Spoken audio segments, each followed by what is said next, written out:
बिस्मिल्लाहिर्रहमानिर्रहीम। नाज़रीन, मैं हूं जावेद बलोच और उम्मीद है आप लोग खैरियत से होंगे। 26वीं आईनी तरमीम का मामला जो है वो हल हो गया है और रात के एक ही रात में जो है वो सेनेट ऑफ पाकिस्तान से पहले पास हुई ये तरमीम और फिर कौमी असम्बली से ये पास कर ली गई। 2/3 अक्सरियत, सेनेट में भी 2/3 अक्सरियत यानी कि 64 अरकान जो है वो चाहिए थे, 65 अरकान ने वोट दिए और फिर कौमी असम्बली के इजलास में भी जो है ये 26वीं आईनी तरमीम मुत्तफ़िका राय से जो है वो पास की गई, इत्तफ़ाक़ राय के साथ और 2/3 अक्सरियत के साथ। तहरीक इंसाफ ने वाकआउट किया और तहरीक इंसाफ इस तरमीम के पास होने में कोई हिस्सा नहीं बनी, एहतजाज किया और वाकआउट कर गई।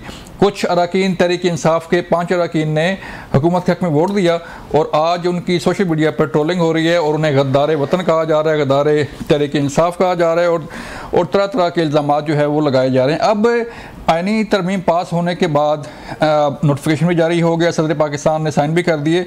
अब होने क्या जा रहा है, क्या 25 तारीख यानी कि 25 अक्टूबर के बाद जस्टिस मंसूर अली शाह साहब जो है वो चीज़ से पाकिस्तान होंगे या कोई और होगा? 3 जजों का पैनल जाएगा जिनमें मंसूर अली शाह साहब हैं, याहिया अफरीदी साहब हैं और मुनीब अख्तर साहब हैं। ये 3 सीनियर जज हैं जिनका जो पैनल है वो बन सकता है। उनमें से किसी एक को जो है वो चीफ जस्टिस पाकिस्तान लगाया जाएगा। पार्लिमानी कमेटी की तश्कील हो रही है, नाम दिए जा रहे हैं और आज रात तक पार्लिमानी कमेटी की भी तश्कील दे दी जाएगी जो फैसला करेगी नई चीज़ जस्टिस का। काफ़ी सारी चीज़ें हैं। उसके बाद क्या होगा, इस आईनी तरमीम का जो है वो असर क्या पड़ेगा, बात करने जा रहे हैं। हमारे साथ मौजूद हैं आज रसद अली आज़ाद साहब, president Islamabad high court bar, उनसे बात करेंगे और फिर हमें ज्वाइन कर रहे हैं हाफिज़ एहसान अहमद साहब, उनसे भी बात करेंगे, सीनियर कानूनदान हैं। रसद साहब, मैं आपकी तरफ आता हूँ। सर, 26वीं आईनी तरमीम जो है वो पास हो गई, नया चीज़ से कौन होगा? काजी फ़ाइज़ा साहब जो है वो जा रहे हैं और आईनी बेंच जो है वो बनने जा रहा है। तो आप समझते हैं कि इस पैनल से जो पैनल जा रहा है इसमें से कोई मंसूर अली शाह साहब तो आउट हो गए हैं, कोई और होगा नया चीफ? बिस्मिल्लाहिर्रहमानिर्रहीम। बलोच साहब, मंसूर अली ख़ान साहब बिल्कुल आउट नहीं हुए। इंशाल्लाह हमने जो अल जिहाद trust versus federation of Pakistan और शाह अफरीदी केस जो है उसके अंदर ये जो इंतज़ामिया को अदलिया से अलग करने वाला प्रिंसिपल ले डाउन किया गया और आर्टिकल 175 सब आर्टिकल 3 में जो होल्ड किया गया है उसकी रोशनी में जो मंसूर अली शाह साहब हैं वो मोस्ट सीनियर जज है सुप्रीम कोर्ट ऑफ पाकिस्तान में। तो हमारा तो ये मुतालबा भी है, हमारी ख्वाहिश भी है, हमारी डिमांड भी है और आइन भी ये कहता है, तो उन्हीं ही को जज होना चाहिए। अगर किसी और को बनाते तो सच्ची बात है आज वकला ने बड़ा रिएक्शन इस पे शो किया है कि जी हम किसी और को मंसूर अली शाह के अलावा चीफ जस्टिस नहीं मानेंगे। तो बात ये है कि उन्हें ही जज होना है। तो आइन कहाँ गया फिर सर? आइन क्या जो कानून जो तो देखें ना, आइन पार्लियामानी कमेटी बनाने जा रही है। अब देखें इसकी जो लेजिस्लेशन है इसकी भी एक कभी अपनी सेंटिटी, इसके अंदर भी बहुत सारे मामलात हैं जिसको चैलेंज भी किया जाएगा। चूँकि 25 तक तो इसको चैलेंज नहीं करेंगे, चूँकि आपको पता है जब तक काजी साहब माजी नहीं हो जाते, चूँकि उनके 3-4 दिन अभी रहते हैं, तो तब तक तो इसको असेल नहीं करेंगे, लेकिन इसको असेल किया जाएगा। और आपने देखा होगा पाकिस्तान की तारीख के अंदर बहुत सारी ऐसी लेजिस्लेशन भी हुई जो कि स्ट्राइक डाउन की सुप्रीम कोर्ट ऑफ पाकिस्तान ने ऑन द ग्राउंड कि इसके अंदर तो देखिए जुडिशल स्ट्रक्चर ही चेंज हो गया। आपने जुडिशल स्ट्रक्चर को कोलैप्स कर दिया है। आपने वो जो प्रिंसिपल थे ट्राइकोटमी ऑफ पावर के, आपने 3 ऑर्गन्स बताए गए थे कि जी अदलिया होगी, मुकन्नना होगी और उसके अलावा इंतज़ामिया होगी। तो वो तो आपने प्रिंसिपल एक तो आपने ख़त्म ही कर दिया। जो अदलिया है, अदलिया के अख्तियारात भी पार्लियामेंट ने अपने पास रख लिए, यानी अब अदलिया के पास 2 अख्तियारात हैं, वो अदलिया भी है, वो पार्लियामेंट भी है। और वो अब खुद भी केस भी फाइल करेंगे, खुद जज भी लगाएंगे, खुद फैसले भी करेंगे और खुद फैसले करवाएंगे भी और खुद ही पिटिशनर भी बनेंगे। तो वो जो ट्राइकोटमी का प्रिंसिपल था, मैं समझता हूँ कि वो बिल्कुल ख़त्म। आज भी बात हुई कि जो आईनी बेंच जैसे जैसे मंसूर अली शाह साहब ने आज एक केस जो है वो आगे मुलतवी किया और उन्होंने कहा कि जब तक ये फैसला नहीं होता कि क्या होना है क्या नहीं होना, उस वक्त तक हम केस को मुलतवी करते हैं। तो आईनी बेंच जो है वो आज़ाद साहब जब बनेगा तो उस पर फिर कैसे फैसला होगा कि ये केस जो है वो आईनी बेंच सुनेगा, ये केस जो है सुप्रीम कोर्ट सुनेगी, कौन फैसला करेगा? सबसे पहले तो ये बात है कि मैं सलाम पेश करता हूँ सैयद मंसूर अली शाह साहब को कि जिन्होंने आज के दिन में उनके पास जो मैटर लगा, उन्होंने कहा कि ये चूंकि कॉन्स्टिट्यूशनल मैटर है तो अमेंडमेंट हो चुकी, लिहाजा मैं इसको अर्जेंट कर रहा हूँ। और दूसरी साइड पे काजी फैज ईसा साहब को सुनने के उन्होंने कहा कि अमेंडमेंट होगी, उन्होंने कहा मैं किसी अमेंडमेंट को नहीं मानता, मेरे पास नहीं पहुंची, लिहाजा उन्होंने वो पिटीशन डिसमिस कर दी। ये है फर्क, ये है आइन और कानून की अमलदारी। हम इसीलिए मंसूर अली शाह साहब को कहते हैं कि वो आइन और कानून के मुताबिक फैसले करने वाले। उन्होंने वकला के इशूज़ पे भी अपना रद्द अमल दिया। हमें सच्ची बात है, लाहौर में जब वो चीफ जस्टिस थे तो उन्होंने इतना एक्शन लिया वकला के खिलाफ, लेकिन हमें आज भी उनकी ये बात अच्छी लगती कि उन्होंने अपने आप को सरेंडर नहीं किया, वो आइन और कानून के ऊपर चले। हम उनकी इस अदा को पसंद करते हैं और हम चाहते हैं कि ऐसा ही चीफ जस्टिस होना चाहिए जो आइन और कानून की बात करे, जो आइन और कानून के ऊपर पैरा दे। अब फैसला करने की बात ये, तो चूंकि ये नई अमेंडमेंट में है कि जी पार्लिमानी कमेटी जो है वो चीफ जस्टिस को भी तैनात करेगी और कॉन्स्टिट्यूशन बेंच के प्रिजाइडिंग जज को भी वो करेंगे, लेकिन फैसला किसने करना है ये तो वो जो कमेटी होगी वो फैसला करेगी कि ये कॉन्स्टिट्यूशन मैटर, अगर कॉन्स्टिट्यूशनल मैटर होगा तो उस बेंच में जाएगा, और अगर आम मैटर है तो फिर जो बाकी बेंचेस है सुप्रीम कोर्ट के रूटीन के उसके अंदर वो सुना। चैलेंज कैसे हो सकता है ये? आप कह रहे हैं कि चैलेंज भी हो सकता है अगर ये इसके अंदर देखें ना, जो बुनियादी स्ट्रक्चर जो ट्राइकाटमी है और जो आर्टिकल 175 साहब आर्टिकल 3 है, ये उससे मुतसादम है। तो जो चीज 227 आजाद अदलिया की, जो कि अदलिया को इंतजामिया से अलग करना है, 14 साल के अंदर करना है, प्रोग्रेसिवली करना है, तो ये उसके अंदर उसके साथ ये मुतसादम है। अब फिर आपने अदलिया का रोल, उसके इंतजामिया का रोल अदलिया के अंदर आपने फिर से डाल दिया, जिसको 28 साल हमने इस चीज से जान छुड़ाई थी। 96 की जजमेंट थी 96 सुप्रीम कोर्ट अल जहाज trust versus federation of Pakistan के अदलिया को इंतजामिया से अलग कर दिया गया है और कर दिया जाएगा, और with the passage of time तो हमने तो उससे जान छुड़वाई। जुडिशियल कमीशन बनने से पहले इंतजामी जजेस लगाती थी, chief justice with consultation of prime minister लगाते थे, तो उससे हमने जान छुड़वाई। फिर जुडिशियल कमीशन आ गया, अब फिर से हमने एक रिवर्स गियर लगा दिया है और 1973 के आइन का जो हमने हुलिया बिगाड़ा है, सिर्फ और सिर्फ अपनी जात और बाकी चीजों को तहफ़्फ़ुज़ देने के लिए आपने ये अमेंडमेंट की है। That is not in the interest of general public, that is not in the interest of institution.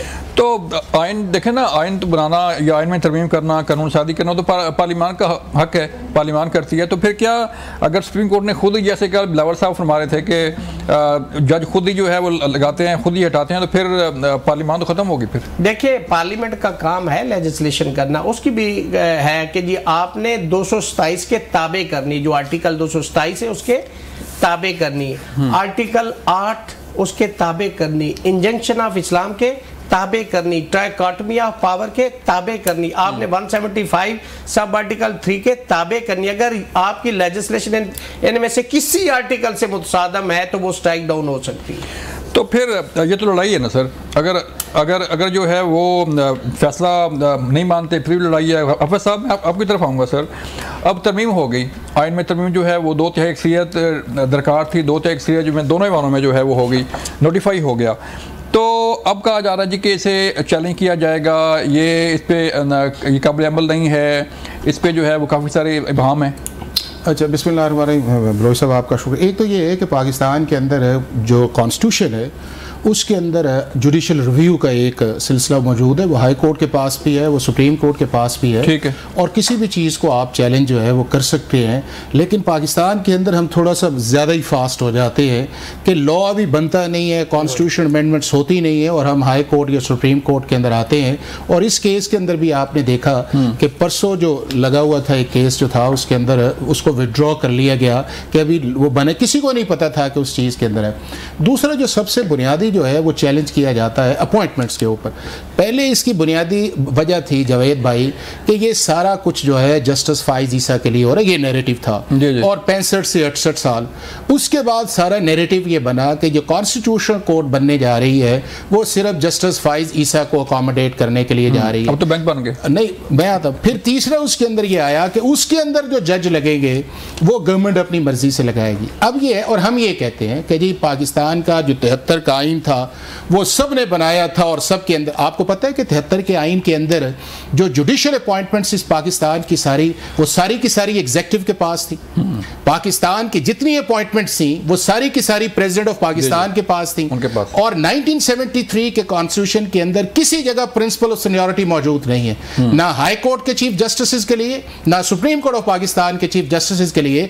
अगर फ्रेमर्स ऑफ द कॉन्स्टिट्यूशन के, और इसीलिए था कि इंडिया का जो 1949 का कॉन्स्टिट्यूशन बना था उसके अंदर भी जो अपॉइंटमेंट्स है सुप्रीम कोर्ट के जजेस की वो प्रेसिडेंट ऑफ पाकिस्तान के पास है, और उनकी जो अकाउंटेबिलिटी जो है वो उनकी पार्लियामेंट के पास है।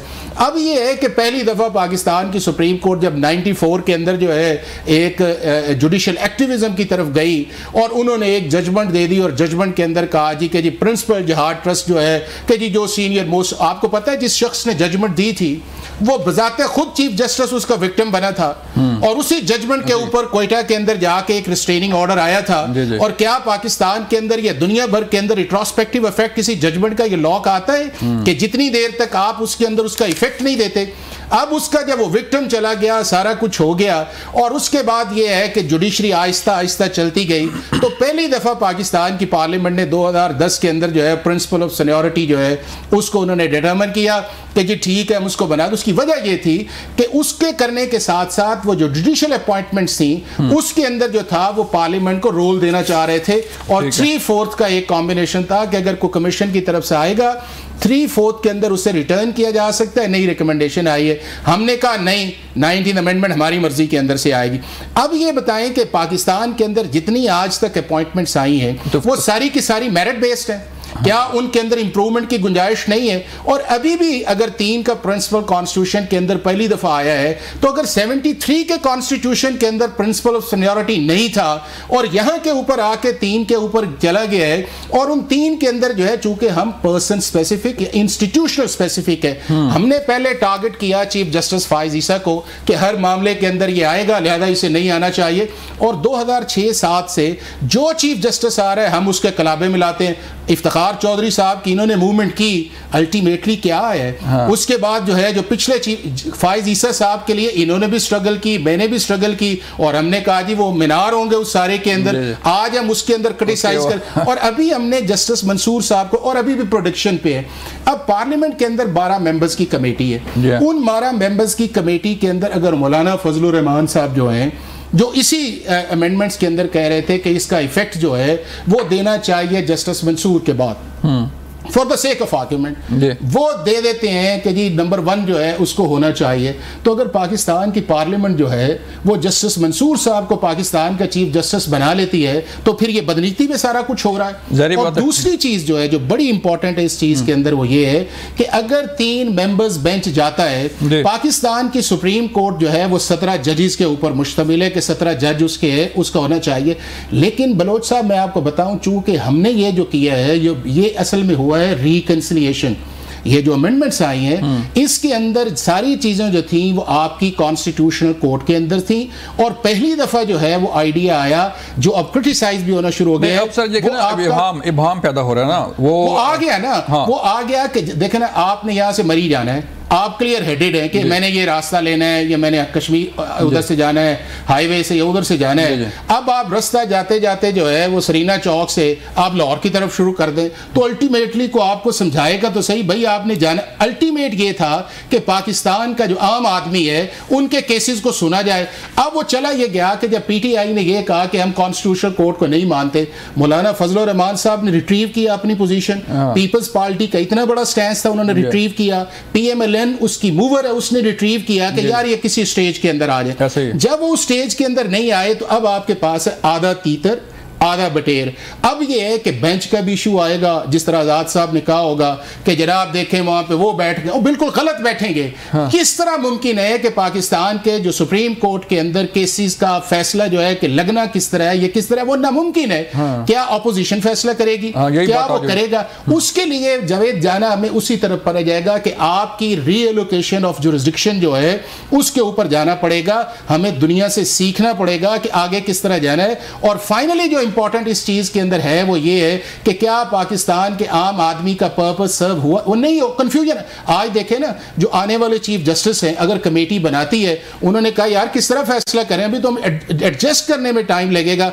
मतलब मेरे लिए और आज़ाद साहब के लिए सबसे इंपॉर्टेंट होता है केस को लंबा करने के लिए कि हम एक जुरिस्डिक्शन की एप्लीकेशन डाल देते हैं, उसके ऊपर नोटिस होता है, ये हाई कोर्ट में भी आएगा, ये सुप्रीम कोर्ट के अंदर भी आएगा, और हर जगह कोई भी मामला अगर 199 के अंदर जाता है तो वो कॉन्स्टिट्यूशनल है ना, 184(3) के अंदर जाता है कॉन्स्टिट्यूशनल है, 199 के अंदर जाके 185 में जाता है तो कॉन्स्टिट्यूशनल। एक और पॉइंट आज़ाद साहब, आप इस पर थोड़ा सा रोशनी डालें कि दरख्वास्त कुछ और होती है, फैसला कुछ और आ जाता है। इसी में एक जो है वो तरमीम आई के जो केस होगा उसी पैराए में फैसला आएगा।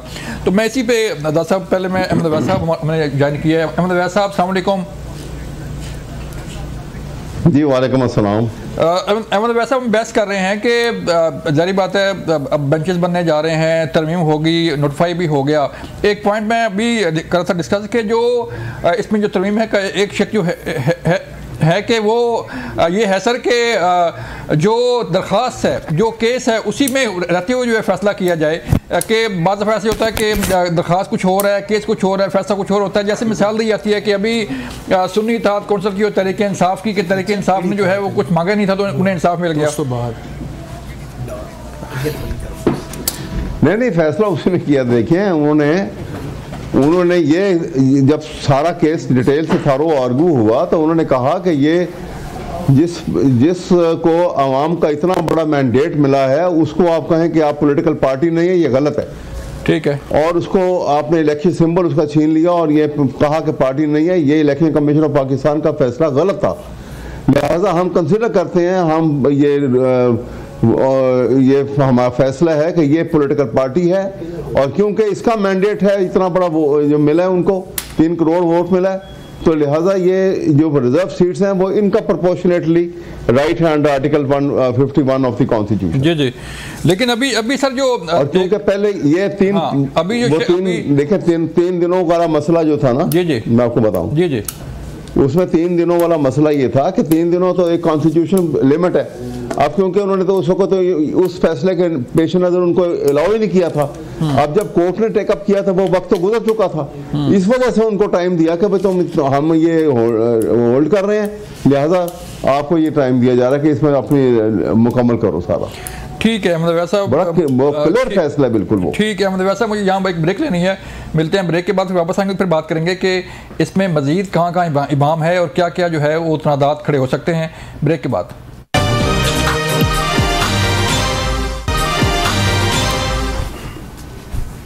वेलकम बैक नाज़रीन। हम बात कर रहे थे जो आईनी तरमीम है उसकी और उसके असरात की, और इस पर अमल दरामद अब कैसे होगा इस पर बात कर रहे हैं।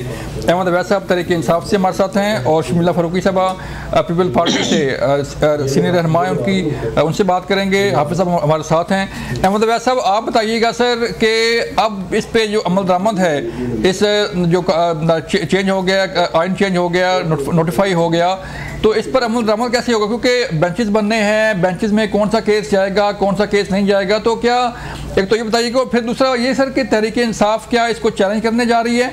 जी चैलेंज ज़रूर करेंगे, चैलेंज भी, लेकिन ये कन्फ्यूजन जो है ये बड़ी एक्यूट कन्फ्यूजन है कि ये इनकी केसेस की डिवीजन कैसे होगी, सॉर्ट आउट कैसे करेंगे, कि क्योंकि हर केस जो रिट पिटीशन होती है वो आर्टिकल 199 के अंडर है, और आर्टिकल 199 को कहते हैं कॉन्स्टिट्यूशन पिटीशन। ठीक है, तो आप कैसे करेंगे कि या आपने ये कहाँ लेके जाना, और ये केस जो है वो कॉन्स्टिट्यूशन कोर्ट में जाएगा? अगर ये हर 199 के अंडर पिटीशन जो है वो कॉन्स्टिट्यूशन कोर्ट में जानी है, तो फिर तो सारा मलबा तो पांच जजेस के ऊपर ही आ जाएगा, सब हजारों केस तो इधर आएंगे फिर। तो इसलिए ये तो अभी तक ये इसका ना तरीकेकार वज़ा किया गया कि किस तरीके से करेंगे। जी, तो अहमद साहब तहरीक इंसाफ जो है वो भी आज हामिद अली खान भी कहा कि हम 25 को यौम शाह भी मनाएंगे और फिर उसके बाद तहरीक भी होगी, तो तहरीक फिर क्या किसके खिलाफ? अब तो आइन चेंज हो गया। देखिए वो बेशक हो गया, लेकिन एक गलत तरीके से हुआ ना। देखिए पाकिस्तान के 4 सूबों ने मिलकर पाकिस्तान का आइन बनाया था। जी जी, और अमेंडमेंट में अगर करेंगे तो चारों सूबों की रिप्रेजेंटेशन होनी चाहिए। अब यहाँ पे केपीके के जो सेनेट ही पूरी नहीं है अभी तक, तो आप जा रहे हैं तरमीम कर दिया आपने, तो ये तो बड़ी खतरनाक सूरत हाल है। ठीक है शर्मिला, आप बताइएगा, बिलावल साहब ने बड़ा इस पूरी कैंपेन को लीड किया और बिलाखिर जो डायलॉग हो रहे थे उसमें वो कामयाबी हासिल उन्होंने की। गो के जो आईनी कोर्ट उनका एक ऐलान था, उनका एक फैसला था कि आईनी कोर्ट बन के रहेगी, उससे पीछे हटे। जारी बात है पॉलिटिक्स है और गिव एंड टेक होता है इत्तेहादियों को साथ मिलाने के लिए। तो कैसे देखती हैं इस सब आईनी तरमीम पे अमल दरामद के हवाले से, क्योंकि आज नोटिफाई हो गया और जैसे कहा जा रहा है कि कुछ इबाम है, केस कैसे लगेंगे, कौन फैसला करेगा, काफ़ी सारी चीज़ें हैं इसमें। जी बहुत शुक्रिया। देखिए जी, अगर आप ये अमेंडमेंट देखें जो 27 हैं टोटल नंबर में, इसमें कोई ऐसी चीज नहीं है जिसके ऊपर किसी किस्म का कोई अभाम हो या किसी किस्म की किसी को कोई शिकायत हो। दुनिया के जो मुअज़्ज़ज़ ममालिक हैं, जो एस्टैब्लिश डेमोक्रेसीज हैं, वहां पर कॉन्स्टिट्यूशन केसेस अलग अदालतें देखती हैं।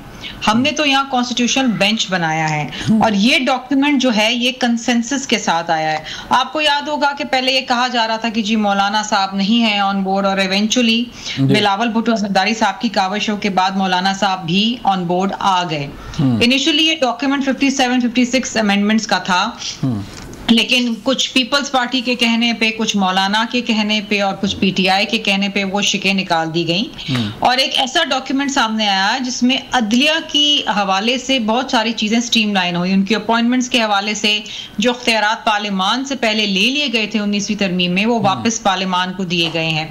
इसी तरीके से आर्टिकल 202 के अंदर 202A के अंदर कॉन्स्टिट्यूशनल बेंचेस बनाए गए हैं कि वो मुकदमात जो बिल्कुल ही आईनी नेचर के हों, सियासी हों, वो एक कॉन्स्टिट्यूशनल बेंच सुने, बैठा रहे, उसमें सुनता रहे।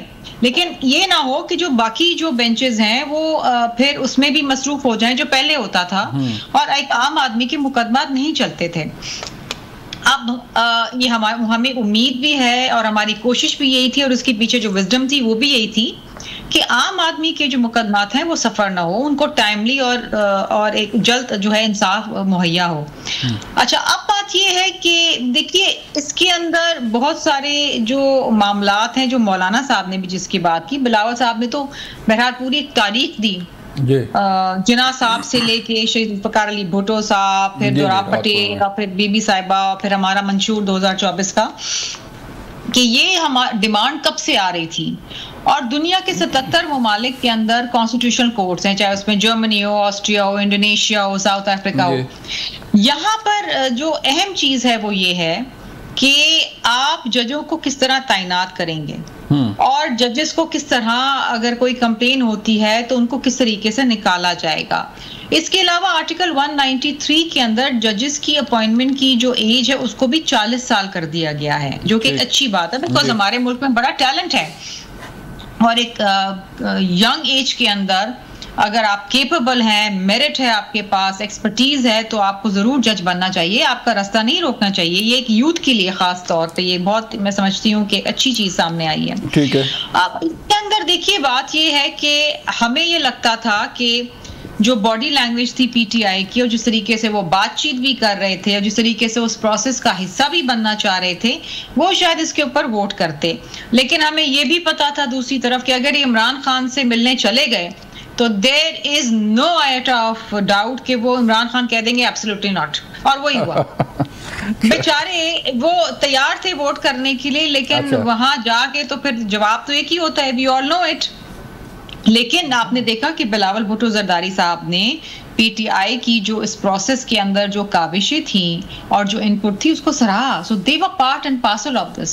ये कोई तासुर ना लेगी जी, उन्होंने शुरू से बाइकआउट किया था। जेडीयूआई मैडम शर्मिला, जेडीयूआई कैसे मान गई? सिर्फ जो है वो रिबा की तरमीम जो 5 तरमीम है उनकी सिर्फ वही उसी हद तक जो है वो मानी, या जरी बात है उनका एक स्टांस था, वो तरीके इंसाफ के साथ मिलने जा रहे थे, लेकिन अचानक जो है वो आपने उन्हें कायल कर लिया, बिलावल साहब ने कायल कर लिया। देखिए बिलावल भुट्टो जरदारी साहब जो है ना, वो शहीद मोहतरमा बेनज़ीर भुट्टो साहिबा की लेगेसी आगे लेके चल रहे हैं। बीबी साहिबा बिलीव इन कंसेंसस पॉलिटिक्स, ये पीपल्स पार्टी का हॉलमार्क है। हम हम कंसेंसस पे काम करते हैं, हम लोगों को दलाइल से कायल करते हैं, जोर जबरदस्ती से नहीं करते। मौलाना साहब को कॉन्स्टिट्यूशनल बेंच पे कभी भी एतराज नहीं था, इन प्रिंसिपल ही हैड एग्रीड टू दिस। और आगे जाके फिर इसी पे बात होती रही, चलती रही। मोडालिटीज जो थी, प्रोसेस क्या होगा उसके ऊपर चीजें चल रही थी। कुछ उन्होंने कहा, कुछ हमने कहा। जब बैठे साथ तो ब्रेनस्टॉर्मिंग हुई, बेटर सेंस प्रिवेल्ड और हमें कंसेंसस डॉक्यूमेंट के ऊपर आ गए। और ये कॉन्स्टिट्यूशनल बेंच पे तो पीटीआई को भी एतराज नहीं था, so they were also on board on this. अब इसके अंदर देखिए जो चीज ये है कि आपने अगला चीफ जस्टिस अपॉइंट करना है, पार्लियामेंट्री ओवरसाइट है, वो कमेटी बैठेगी, वो रेकमेंड करेगी, वो जो प्राइम मिनिस्टर को, फिर प्राइम मिनिस्टर जो है प्रेसिडेंट को कहेगा। ये तरीकेकार मौजूद ममालिक के अंदर होते हैं। ये नहीं होता कि जज की मर्जी है और जज को अपॉइंट कर दो। देखिए इंटरिम प्राइम मिनिस्टर की अपॉइंटमेंट कैसे होती है? Sitting prime minister opposition leader, हमने पार्लियामेंट्री ओवरसाइट दी, ऑपोजिशन को लिया है कि जी आप मिलके फैसला करेंगे, और अगर आप नहीं कर सके तो फिर ये जाएगा चीफ जस्टिस के पास। तो देखिए ये चीजें होनी चाहिए। ये नहीं हो सकता कि एक इदारे के पास अपने लोग लगाने के लिए खुसूसन बिलखुसूस वही मोनोपोली हो। इसमें तो फिर फेवरिटिज्म और नेपोटिज्म आ जाती है। जी शर्मिला, हाफिज साहब आप बताइए, अभी शर्मिला बात की कि अकाउंटेबिलिटी जो है वो हर इदारे में होनी चाहिए। तो जो आईनी तरमीम है इसमें अकाउंटेबिलिटी का भी सिस्टम रखा गया है, जजों की परफॉर्मेंस जो है वो रखी गई है, पोस्टिंग ट्रांसफ़र, या जो मैं पहले बात कर रहा था कि केस दरख्वास्त कोई और है, केस कोई और है, फैसला कोई और आ जाता है, तो अकाउंटेबिलिटी हो पाएगी? अच्छा नहीं, अकाउंटेबिलिटी की बहुत बड़ी गुंजाइश है, लेकिन जावेद एक चीज़ मैं आपको बताऊं कि बाय एंड लार्ज जो ओरिजिनल एक आइडिया था कॉन्स्टिट्यूशनल कोर्ट का, सुप्रीम कोर्ट की जुरिस्डिक्शन को कॉन्स्टिट्यूशन के नीचे लेके आना, अपॉइंटमेंट ऑफ जजेस का प्रोसेस या चीफ जस्टिस की अपॉइंटमेंट का प्रोसेस, या उसके बाद जजेस की अकाउंटेबिलिटी था, ये सारी पाकिस्तान की पॉलिटिकल पार्टीज और जस्टिस सेक्टर्स के लोग इस चीज़ पे एग्री थे।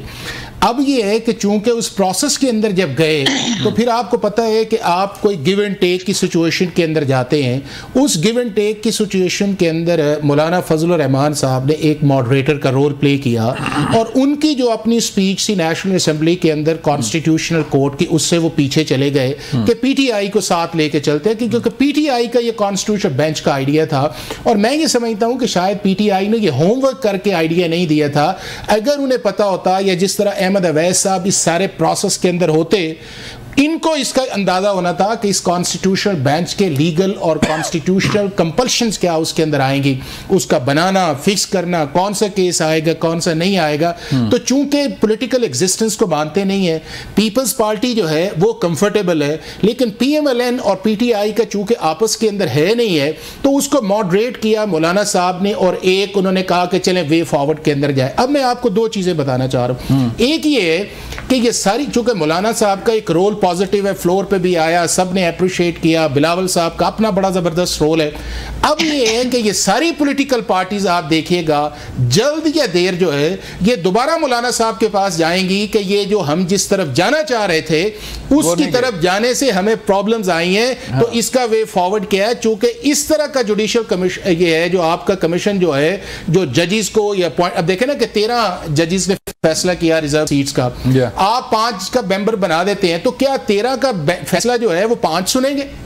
या उसके बाद अगर 5 आपने डाल दिए उसके अंदर प्रैक्टिस एंड प्रोसीजर के अंदर, तो इसका मतलब ये है कि आपको उससे बड़े 8 या 10 रखने पड़ेंगे, चूंकि अपील के अंदर जाएंगे। ब्रेक लिए कहा जा रहा है, मिलते हैं ब्रेक के बाद।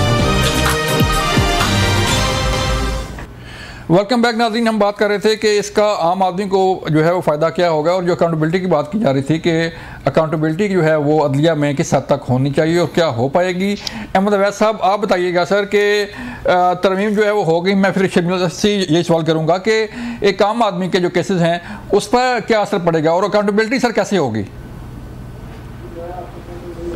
जी मैं आपके सामने यही अर्ज़ कर रहा हूँ कि सूरत हाल अगर गौर से देखा जाए तो किसी सूरत जो है आम आदमी को तो कोई बेनिफिट नहीं है, ना उसके बेनिफिट को मद्देनजर रखा गया। कहा जरूर गया है, अगर कहा जाता तो आप देखिएगा कि एक इतनी बड़ी कंफ्यूजन पैदा हो गई है कि ये तो इनऑर्डिनेट डिले पैदा करेगी in the dispensation of justice. ये बड़ी खतरनाक सूरत हाल जो पैदा हो रही है, क्योंकि अभी तक ये सॉर्ट आउट नहीं हो सका कि कौन सा केस कहाँ जाएगा और कैसे जाएगा। हर पिटीशन जो आर्टिकल 199 के अंदर आएगी वो पिटीशन जो है वो पाकिस्तान के आइन के अंदर उसको आइनी पिटीशन कहना जाएगा। और क्या वो अगर चली जाएगी बेंच के पास? और दूसरी तरफ देख लीजिए, बात केस होते हैं बहुत ग्रेव इंपॉर्टेंस के, जहां पूरा कोर्ट सुप्रीम कोर्ट बैठ के सुनता है। तो ये आप उसको कन्फाइन करेंगे 5 जजेस के ऊपर ही? ये मुझे बताइए कि जहां पे आप लार्जर बेंच बनाते हैं, 13 का बेंच होता है, 15 का बेंच होता है, 11 का बेंच होता है, तो लेकिन आप कन्फाइन करेंगे कि बस ये 5 ही जाए बैठ के सुनेंगे। तो ये मेरे ख्याल में अनवर्केबल सिचुएशन क्रिएट हो गई है। इसको इट नीड्स डेलिब्रेशन और इसके ऊपर अमेंडमेंट, क्योंकि आप कॉन्स्टिट्यूशन की अमेंडमेंट का मसला है, तो अमेंडमेंट में एक कॉमा भी लगाना है, एक फुल स्टॉप भी लगाना है। तो आपको अगेन शमीला आप बताइएगा, शमीला आप बताइएगा कि आम आदमी को जो है इसका क्या फायदा होगा जो तरमीम आपने की है, क्या समझती हैं? देखिए जी, बात ये है कि ये जो आईनी मामलात होते हैं, जो हर आए दिन आर्टिकल 184(3) के अंदर एक पिटिशन लग जाती है सुप्रीम कोर्ट में, 199 में हाई कोर्ट में चले जाती है और वो फौरन टेकअप हो जाती है और उसके ऊपर फिर बड़े तबसरे होते हैं, प्रोसीडिंग्स होती हैं, ऑब्जर्वेशंस आते हैं मोतबर जज साहिबान के। होता क्या है, जो एक आम आदमी के सिविल और क्रिमिनल मामलात हैं, अपीलें हैं, वो बेचारी धरी की धरी रह जाती हैं। रोस्टर में लगती है नंबर 55 के ऊपर, वो नंबर ही नहीं आता। पहले 2-3 मुकदमा जो सियासी नेचर के होते हैं वो चल जाते हैं। आम आदमी बेचारा तारीख पे तारीख और तारीख पे तारीख लेता चला जा रहा है और कोई हल और कोई रिलीफ नहीं है in sight. I am a case an example, मेरा अपना लैंड का मुकदमा जो मेरे वालिद साहब चलाते थे, हमारी जमीन पे किसी ने कब्जा कर लिया है, 18 साल से चल रहा है। ठीक है, मेरे साहब को इंतकाल हो गए, 3 साल हो गए, अब मैं से परस्यू कर रही हूँ, तारीख पे तारीख और तारीख पे तारीख, टाइम ही नहीं है। इतना नीचे लगता है जज साहिबान के पास इतने केसेस हैं, सुनने के लिए क्या होगा। अब बात ये कि अब ये जो आईनी नेचर के मुकदमात हैं, अब ये एक्सक्लूसिवली कॉन्स्टिट्यूशनल बेंच के आगे लगेंगे। इसका मतलब ये है कि जो ओवरबर्डन कोर्ट है वो बर्डन अब शिफ्ट हो जाएगा। ये मुकदमात आईनी बेंच सुनेगा और जो दीगर मामलात हैं सिविल और क्रिमिनल वो दूसरे बेंचेस सुनेंगे। इसमें आम आदमी को ही रिलीफ मिलना है। बिल्कुल शर्मिला, हाफिज साहब, आम आदमी जो है इन शॉर्ट सर कैसे फायदा होगा? जवेद, एक तो ये है कि जो आज अमेंडमेंट जो आज प्रेसिडेंट ऑफ पाकिस्तान ने एसेंस की है, इसके अंदर एक चीज़ जो है वो ये आई है कि जो पार्लियामेंट का और सुप्रीम कोर्ट का या कोर्ट्स का आपस के अंदर था, उसके अंदर एक बैलेंस करने की कोशिश की गई और सुप्रीम कोर्ट की जो जुरिस्डिक्शन जो थी, जो बहुत आगे जा चुकी थी, उसको उन्होंने कंट्रोल किया है कि सो मोटो भी चला गया, प्रेयर से बाहर भी आप नहीं निकल सकते। और उसके बाद चीफ जस्टिस की डिस्क्रिप्शन को स्ट्रक्चर्ड और करके उसको जुडिशल कमीशन के अंदर ले आए। और मैं ये समझता हूँ कि इससे चीफ जस्टिस जो भी बनेगा उस पर क्रिटिसिज्म भी नहीं आएगा, ना बेंच का प्रेशर उसके अंदर आएगा, वो आएगा। लेकिन जो अगली चीज है वो है आम आदमी को। अब फेज 1 हो गए और फेज 2 के अंदर मैं फिर जिस तरह इन्हीं पॉलिटिकल पार्टीज का रोल आएगा कि साइमल्टेनियसली रिफॉर्म्स भी करें और साइमल्टेनियसली इसको क्लियरली डिफाइन के सर इसके अंदर और वही कॉन्स्टिट्यूशन कोड। बहुत शुक्रिया, आपका टाइम खत्म हो गया नाज़रीन। शर्मिला आपका शुक्रिया, अहमद वैसा आपका शुक्रिया, रसा साहब आपका शुक्रिया। नाज़रीन ये था आज का प्रोग्राम, लेकिन तमीम जो भी हो, कानून जो भी बने, फ़ायदा आम आदमी को होगा नहीं होगा, ये बड़ा अहम सवाल है। अपना ख्याल रखिएगा। अल्लाह हाफ़िज़।